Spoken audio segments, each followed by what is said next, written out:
Hello, and welcome back to Prism and Company. On the docket today, something really exciting, something that I have been looking forward to for a very long time, but have been trying to kind of figure out. It's like this puzzle that I'm trying to put together and unravel and fold over and insert additional puzzle metaphor here. Puzzle metaphors. So what are we actually talking about? Spectacular question. I'm so glad you asked. Well, for those of you who do not know, I am actually creating my own tarot deck. I know, how unique. But no, I am adding in my voice to the lexicon of tarot information. The name of this deck for a long time has been the Prism Tarot. If you have been watching my channel for a while, like it's been around so long. At this point, it's been around for a couple months. But anyway, I referenced the Prism Tarot several times throughout my earlier videos, but the name has changed. The name is now the OceanDry Tarot. So that is where we're at here. And I wanted to come in and start talking about it because there's lots of little details that I would love to discuss with you guys. I think it'd be so cool. Before we get in, though, I just wanted to show off this incredible box that Dustin from Modern Metaphysics Man made. I always do that. It is Modern Metaphysic Man. He is just one man, Colin. He is not a multiplicity of men. Modern Metaphysic Man. Dustin, incredible job. Super cool. It feels so much more special having my tarot deck in a sweet custom box. So cool. Now, the deck itself, I am still working on, although I only have 2 cards left, and I'm like halfway done with the Empress, so it's like 1.5 cards left, and I cannot process that, so that is going to be what it is. Let me grab the cards out here. Ah, yes, and I'll put the lovely box off to the side. So, what are we talking about today? Well, I wanted to go over something that's kind of at the heart of the structure of the deck, which is the color palette that I used. Anybody who knows me will know that I'm like low-key obsessed with colors, and especially combining colors. So any sort of color systems or combinations, all of those things are like so right up my alley. In fact, one of the reasons that I love tarot so much is its systematic nature. The fact that there's a structure to it and that it is, you know, a set of cards that all have the same picture on the back but have different pictures on the front. Like, I'm a collector at heart. And, you know, whether that is collecting ideas or objects or information or systems, I just love it. And in so many ways, tarot is like the perfect fusion of all of my different interests in one little like package. I almost think of tarot decks as like a book. And you can just, you know, open up the pages and read through the book and see what it is. So I have gone on too long already. I want to talk about the colors. Like I said, there are 10 colors that I used in this deck, technically 11, but we'll get into that. And I want to talk about how I chose the colors, why I chose that many colors, how I organized them, how they are distributed throughout the deck, and also about this symbol along the back of the cards. All that stuff kind of feeds in to the color systems. So, without further ado, let's jump in and take a look at the colors for the OceanDry Tarot. First things first, the color palette for the deck. I chose to use 10 colors throughout the entirety of the OceanDry Tarot. These range in tones, but are fairly straightforward, essentially in rainbow order with the addition of gray. Now, it might seem really obvious which colors I chose to use. Looking at them now, I actually am almost embarrassed by how much time it took me to arrive on these colors for the deck.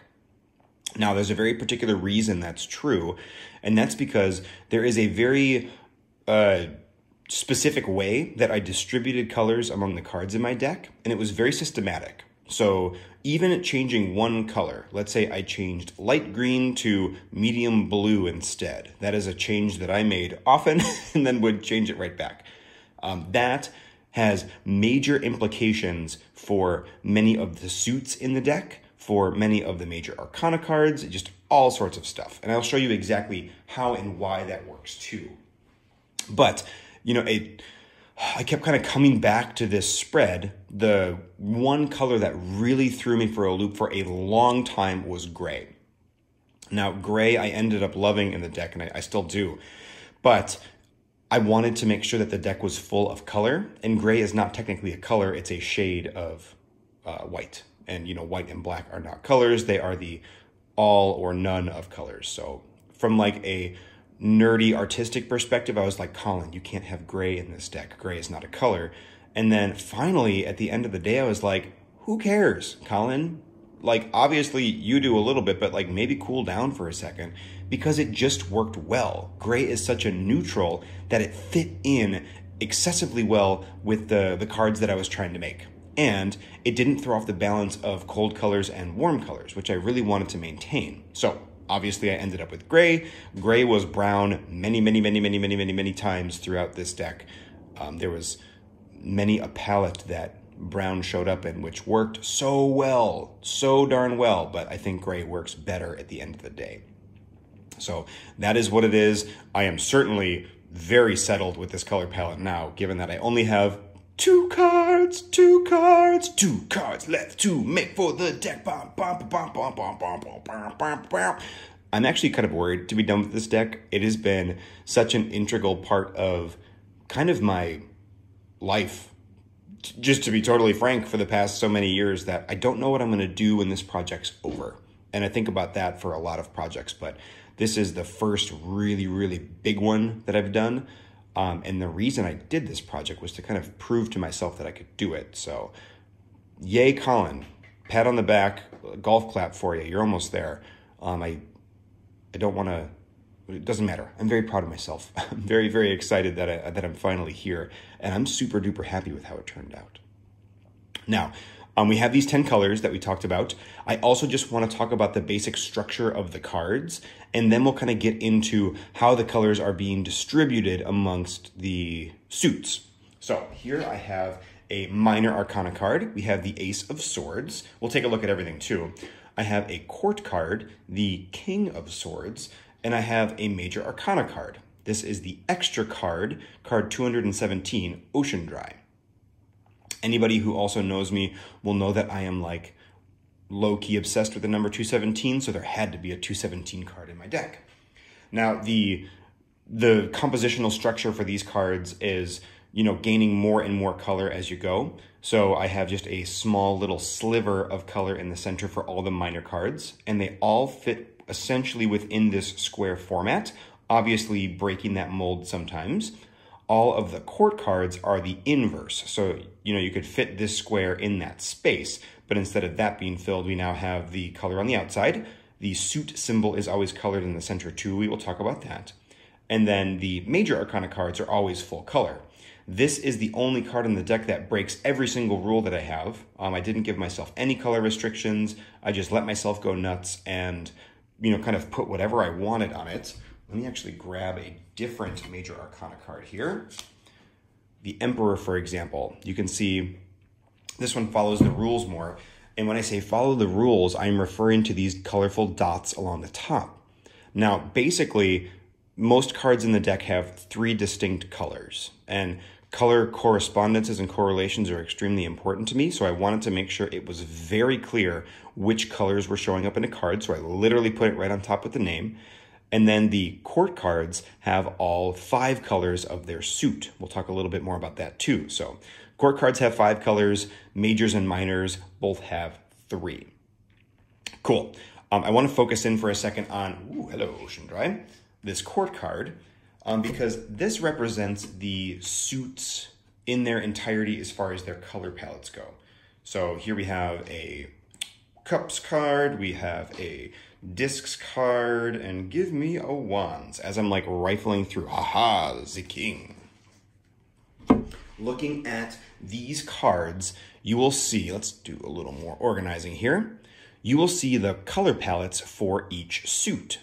Each suit is made up of 5 colors very specifically. So for wands, we have gray, purple, red, orange, yellow. For cups, we have emerald, lime green, cyan, sapphire, and orange, so on and so forth. As you can see, each of the colors repeats twice. Yellow, for example, is only in the wands and the swords. Orange is only in the wands and the cups. Green is only in the discs and the cups. So each suit shares 2 colors with another suit. Whoop, as I hit my thing. I just got so excited about color sharing. What can I say?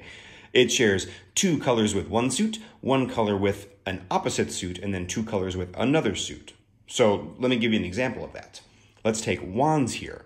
So for wands, we have gray and red being shared with discs. So here we can see gray and red.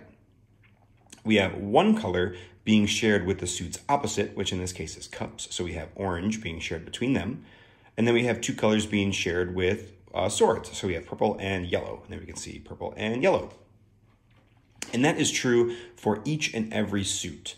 I think the idea of the suits in the tarot being distinct is extremely important, but they are also very intricately woven together. Oh boy, as my feet fall asleep. And that is hugely important for me to depict in a very kind of mechanical way. You can conceptualize connections between cards, but for me it was important to say, no, there's literally something holding these together. You can see the color orange in both of these. You can see the color yellow in both of these. I wanted there to be very distinct correlations and connections between the suits in my deck. Excuse me. Another thing you'll notice is that these colors on the top, I may have said this, but I'll say it again, are the color palette for the card. So any color dots that you see on top, that color has to be used and visible in the image itself. So you will see all of the colors of the swords suit on the King of Swords, for example. Here we have cyan down at the bottom, yellow, of course.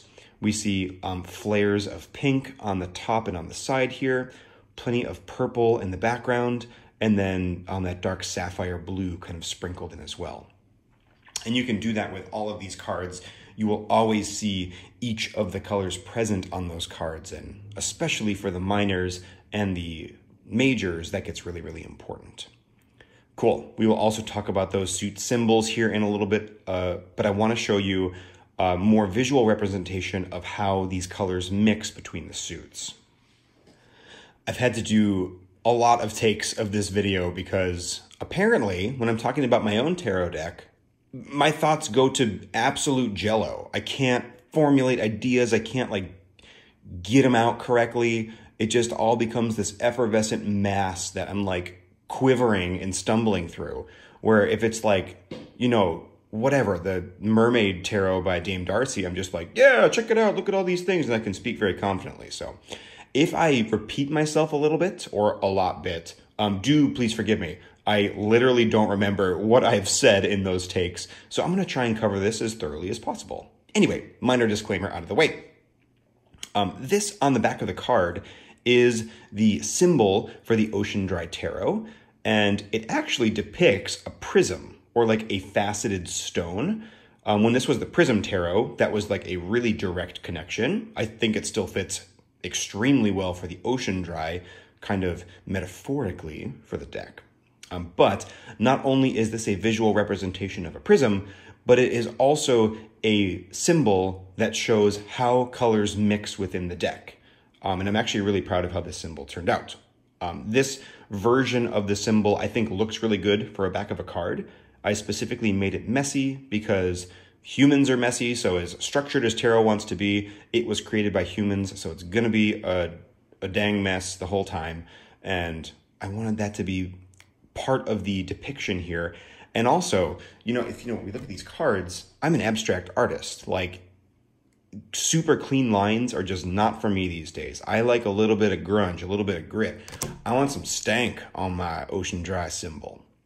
So that's good. One other small disclaimer, if I ever refer to this as the Prism Tarot, you'll just have to forgive me because I have said Prism Tarot for 1,010 years and only have recently renamed it the OceanDry. So that is what it is. I think I probably will get it though because I am in LUV love with the name OceanDry. I think it fits so perfectly. Let's take a look at this symbol a little bit cleaner here. And I'm putting this in after the fact. So if I'm referencing something incorrect, whatever, I'll put some text on the screen or something. So here we can see the visual representation for the deck. Now, along the top here, I will put our 10 colors that make up the color palette for the entire deck itself. And let's take the 5 colors for the suit of wands and put them over here on the top left. So you can see that there is a place for each one of these colors that meets up with one of the interior lines of the prism. Now, if you follow those lines to their natural ends, you will see that 2 colors will mix with 2 sides of the prism, specifically the left and the right of that side. So, you know, here we have the wands up on this side, and like on the right and on the left, they're sharing 2 colors. So in this case, it's sharing with the discs and the swords, and then across you share a single color. So every suit does this. And that means that every suit has some color crossover. If you look at the suit of cups with any other suit, there will be at least 1 color, probably 2 colors in common between those suits. Now that doesn't mean that every single card has a color correlation, but there is a chance for every card to have a color correlation, and that is extremely important to me. Now let's put on all the other colors. So you can see here we'll kind of fill in all the gaps, and you'll see that every color appears twice on the symbol. That is because we, follow the line naturally back and forth. So you'll see yellow twice, orange twice, red twice, lime green twice, emerald green twice.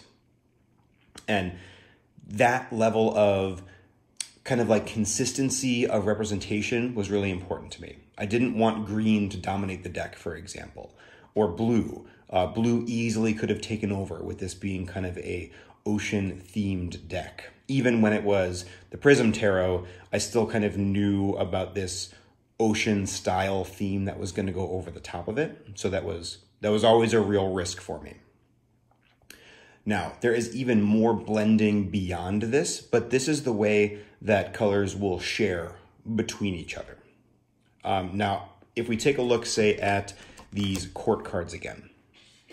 These court cards, like I said, feature the entire palette for their suit. So the wands, every single one of the wands cards, the court cards, features all 5 of these colors. Let's actually take a look at these. Oh, behind the scenes, oh man. Taking a different pose because my leg falls asleep. Because my leg always falls asleep in these videos. It just seems to be my burden.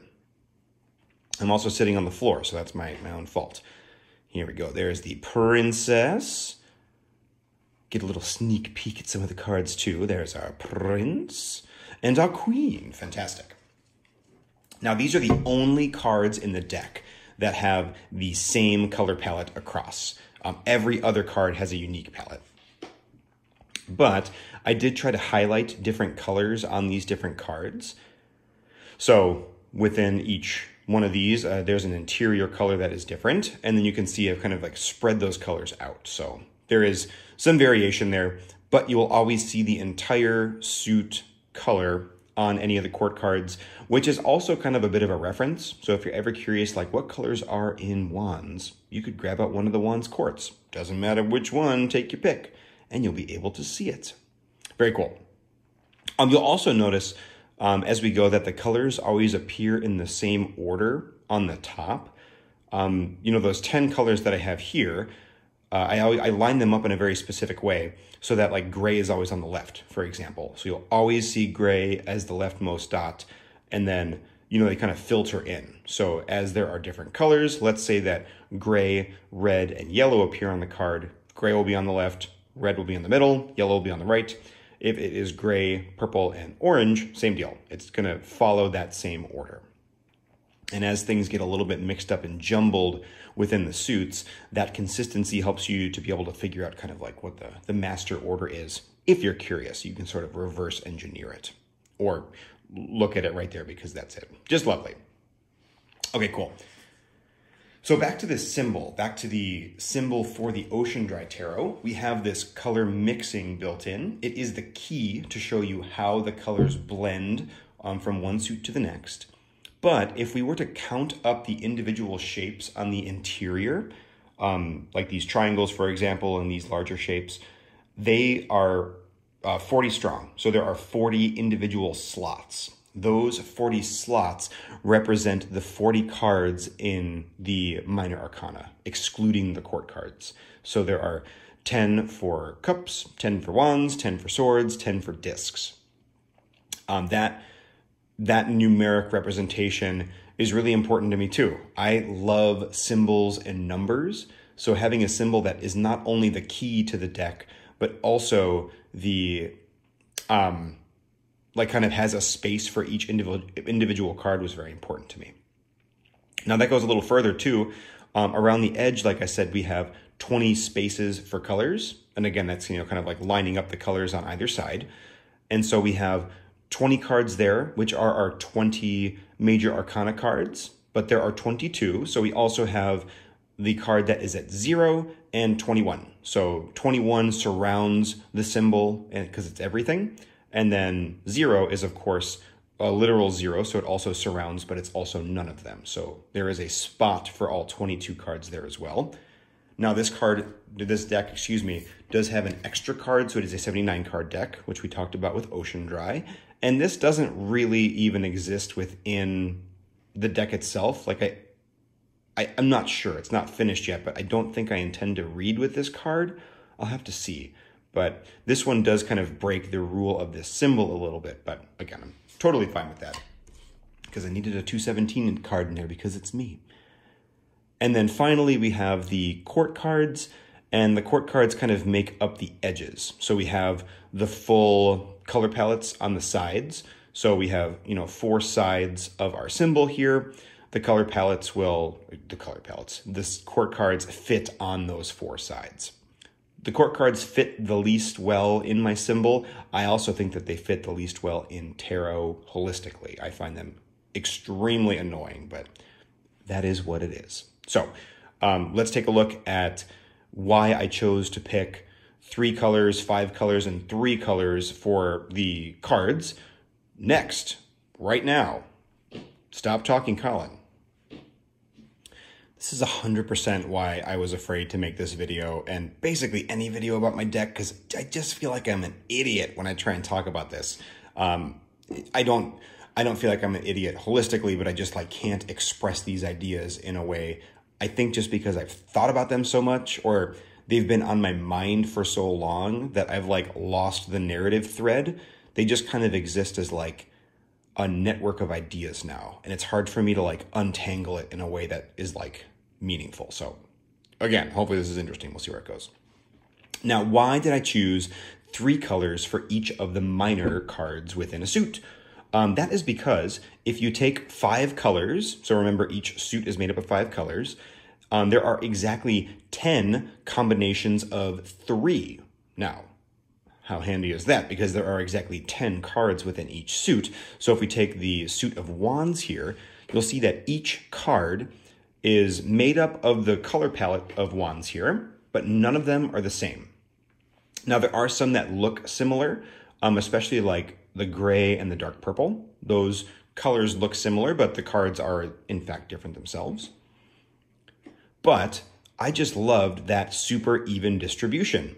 So each color will appear 6 times within the minor arcana of the suit. Let's take red, for example. We have red 1 time, 2 times, 3 times, 4 times, 5 times, 6 times. That is true with every color. And that number 6 actually kind of becomes important as we spread things out. And this carries through with cups and swords and discs. And because our colors are evenly distributed amongst each of the suits, they are always in 2 suits, each color that is.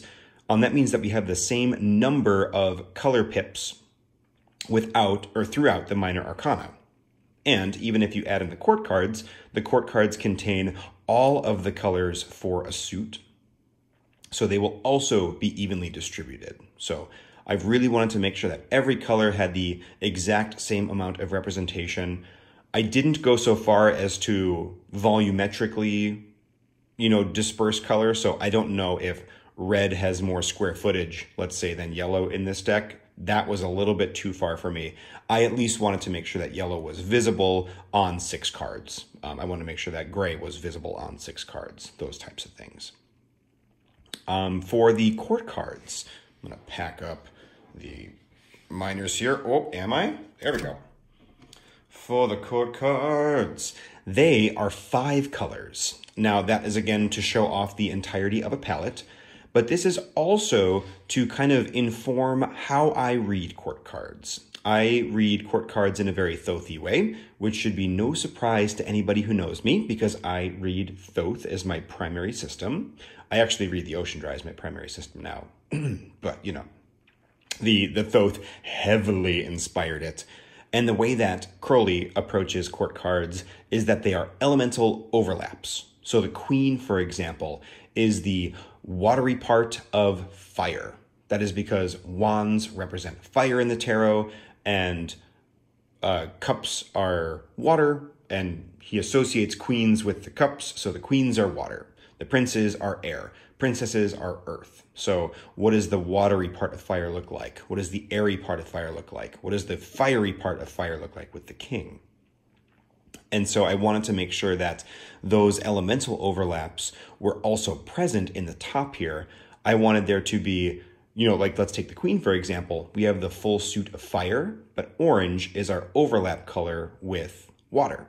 That is also why this wand is orange in the center. So this wand is showing us a fire color, but it's also showing us a water color. This prince, purple is a fire color, but it's also an air color.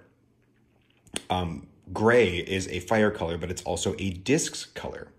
So we have, you know, the suit of fire here, but it is pointing to the other suits that they are referencing. And I made sure to kind of evenly distribute those colors as well. Now let's take, oh, I should have gotten these out. We'll kind of rifle through the deck again here. Majors, majors, majors.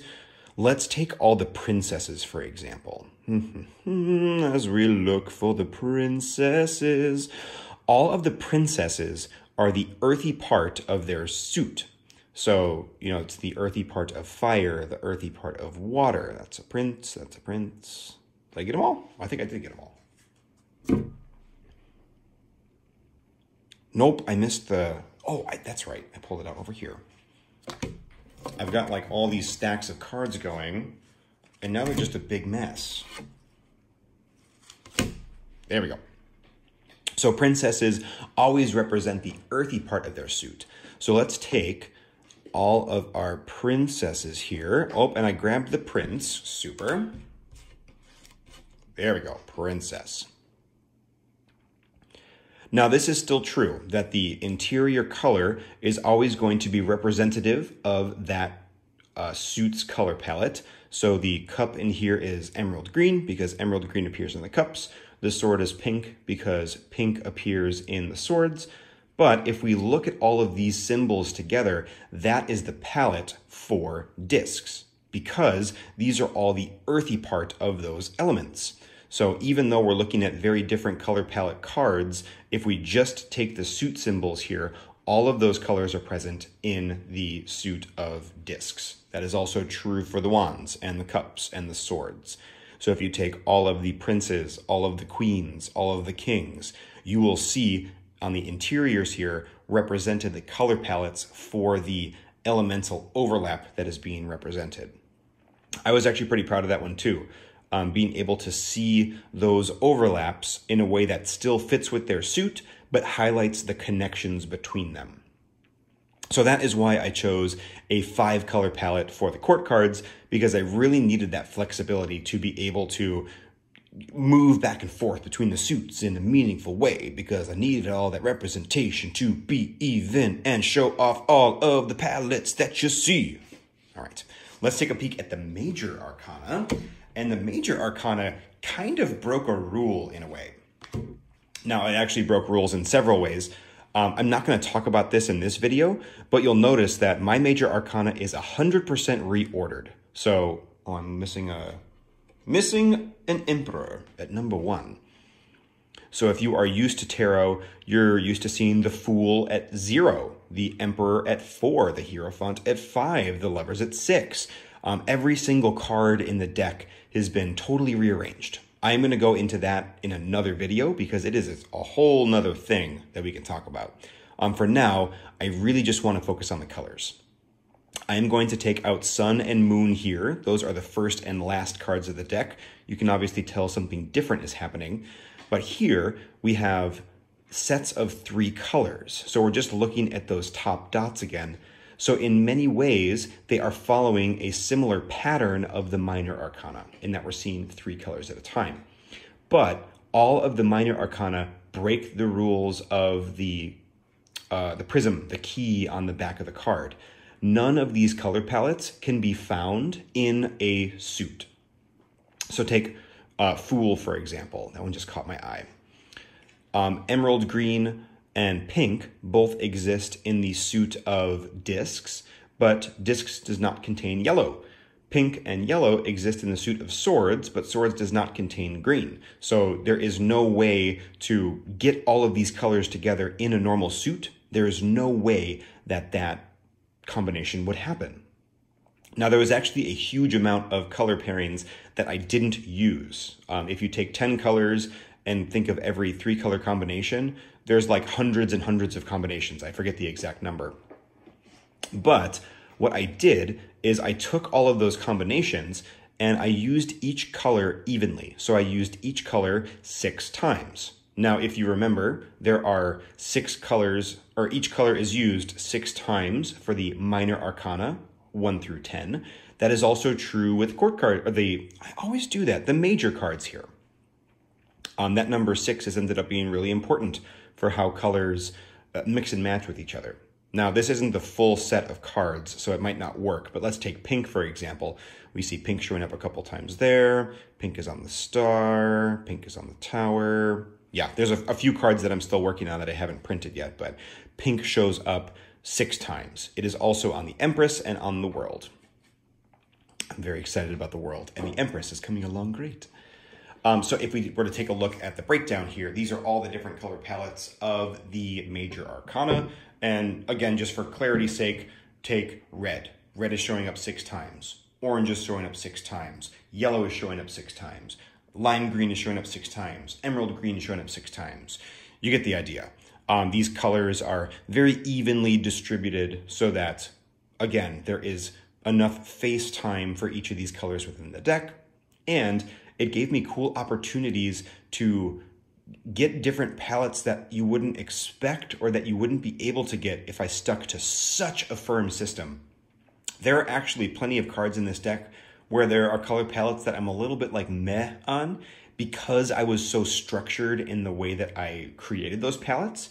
Like I had to have every combination of 3 in each suit. So some of the cards like, let's take this one, for example. The 2 of Wands. Purple, orange, and yellow. I'm not in love with that color palette. I'm really happy with how it turned out. I really tried to make the best of what I had. But on the Cups suit, kind of as a whole, there are like some weird combinations in there that I wouldn't have picked if I had just, picked paints out of the bucket. But because I kind of forced myself to do this, I had some very interesting combinations that kind of made me flex my artistic muscles. But a card like the Tower, which I love, it's so like bright and cool and 80s, I would have just never gotten this if I had been so structured and systematic. And I picked all my color palettes first, and then I decided what the compositions were going to be. So I really had to pick based on color feel. And I'm actually going to save that maybe for a different video too, because I was very systematic in how I created my palettes, but I was extremely intentional about picking, say, purple, orange, and yellow for the 2 of Wands versus picking, red, purple, and red, purple, and gray. There's a very specific reason those 3 colors were chosen over here as opposed to over here. So I might break that down later. Let me know if you're interested. That could be kind of a cool video to discuss. But this one just allowed me like this color combo, for example. Gray, purple, and pink. It's beautiful. It's subtle. They blend in very nicely with each other. And it just gives me a very different look. And the one that really sold me, and I think my favorite major card is Lovers. And I literally had the colors to create a desert, which is super important for the story. I will for sure be talking about the story of the deck as well, but for now we'll just leave it at the colors. Cool. So hopefully that explains why I chose the number of colors I did for each card. The 3s for the minor arcana because of taking the palette of 5 and then finding each natural combination of 3 from amongst those. All 5 colors for the court cards because I wanted to show the elemental blending and then also reference the elemental blending with the pip within the center of the card. And then 3 again for the major arcana so I could keep consistency with the number 6 of how many times each color was represented within a section of cards. Keeping consistency, of course, with the minor arcana because I wanted there to be 3 colors and 3 colors, but allowing myself to break the rules to really get in there and kind of root around and find cool new palettes. But that left me with 2 extra cards. If I take, 10 colors times 6, that gives me 60, and that creates 20 combinations of 3. I have 22 cards in the major arcana, and that's where the white comes in. So I allowed myself to use white as a color essentially in all of the major cards. So you'll see it show up as elements. Each of the major cards also has this geometry on it in white. So white is a much more present color in the major arcana, where the minor arcana, it's the paper, it is the background, instead of being a specific color. So because I read these cards as kind of being separate from the rest of the deck, the 0 card is kind of void of the deck and the 21 card encompasses the entire thing. It's also very cyclical in the way that these 2 cards work. So these begin and end and reboot the cycle of the major arcana. They get white, and white contains all colors. So it is evenly representing our colors again because all the other colors are on these cards too. So I'm including every color an additional 2 times in the deck for these. It also makes a really cool pop of color when they show up in a reading. I haven't actually done a proper reading yet because the deck's not done, but I've done plenty of just card flipping and to see what they look like together. And, very often you'll get very segmented cards with small palettes and then boom, a rainbow, or boom, a rainbow. Looks super duper cool. Okay. That was that. Hopefully that whole thing made sense because I feel like it got a little bit rambly in there, but that is what it is. What do I want to do next? It's a fantastic question, Colin. I'm so glad you asked. Let's see. I'm going to move my hands off to the side and decide what's next. The anticipation is killing me. Let's find out together. Ay, caramba. Okay, we're going to make it through this video together. You and me. Just watch me. What I want to finish up with is just a quickie flip through of the deck, or at least what I have of it. Another video that I want to make is just breaking down why I made the decisions I did for each card. So like, why did I choose to depict the Ace of Wands this way? I think that could be a really fun discussion, and that's a good opportunity to talk about why I picked the colors I did for each card too. As we flip through here though, I also want you to notice that the number on top is always depicted in a specific color, and that color matches the pips. So this 3 is gray because these 3 wands are gray. And that carries through the entire way as well. And I gave myself some flexibility on this one because I really wanted to be able to depict the card as I kind of saw it from a symbolic level. But I did make sure that each color got at least 1 card with the pips. So for the wands here, I keep burping, jeez. For the wands here, there is red, orange, yellow, purple, and gray pips. And I made sure that they showed up as evenly as possible. And then obviously we have the court cards, which I've talked at length about here.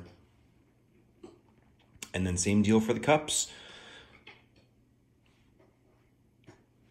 The cups were so interesting. They were kind of my biggest sticking point throughout the entire creation process because they just wanted to be weird with the color palettes. Because, like this card, for example, doesn't contain any blue.